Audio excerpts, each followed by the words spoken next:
C'est avec une réelle émotion que la communauté de Sant'Egidio a reçu à son siège à Rome le président de la République Alassane Ouattara et son épouse, qui tenaient à venir saluer le professeur Andrea Riccardi, premier responsable de la Sant'Egidio et actuel ministre de l'intégration et de la coopération dans le gouvernement italien. La communauté de Sant'Egidio, qui se donne pour vocation d'aider les personnes les plus faibles, les plus vulnérables et qui s'investit dans le règlement des conflits et le dialogue interreligieux, s'est vu décerner en 1999 le prix Houphouët-Boigny pour la recherche de la paix. La communauté qui œuvre dans le monde entier est présente en Côte d'Ivoire depuis 1980, où elle réalise de nombreuses œuvres sociales. Elle a aussi pris une part active au règlement des différentes crises sociopolitiques que la Côte d'Ivoire a connues depuis 2000. Forum pour la réconciliation nationale et tous les accords politiques de Marcoussis aux accords de Ouagadougou. Témoin de la vie politique nationale au cours des 20 dernières années, Sant'Egidio a très tôt perçu la justesse du combat politique du président Alassane Ouattara, alors dans l'opposition.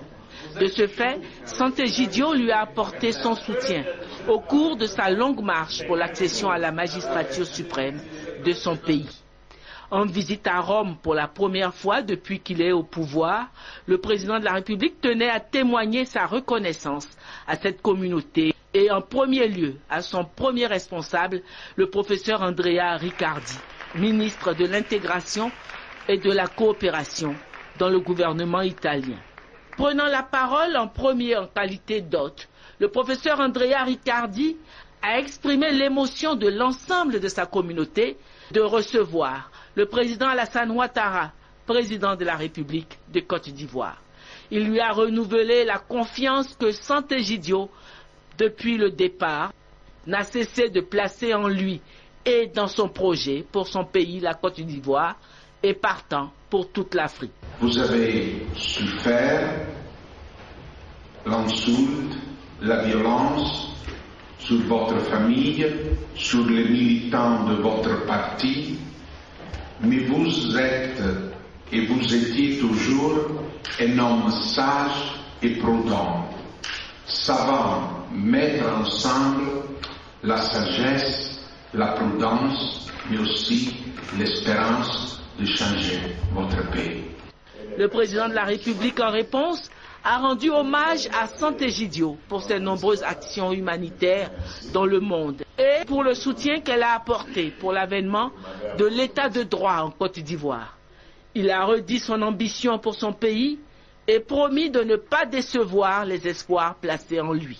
Je vous ai relaté mon histoire, si je puis m'exprimer ainsi, et vous m'avez compris tout de suite et vous m'avez apporté votre soutien.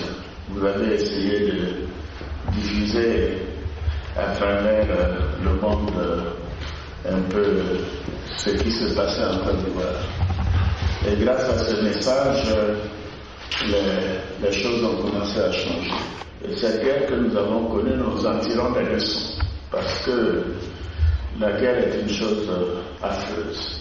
Et notre responsabilité maintenant, c'est de faire en sorte que cela ne se reproduise plus en Côte d'Ivoire. En signe de reconnaissance à la communauté de Sant'Egidio, la grande chancellerie de Côte d'Ivoire a élevé dans l'ordre national le professeur Andrea Riccardi et 4 de ses principaux collaborateurs. Il s'agit des professeurs Marco Impagliazzo, Mario Giro, Mario Garofalo et Roberto Zuccolini.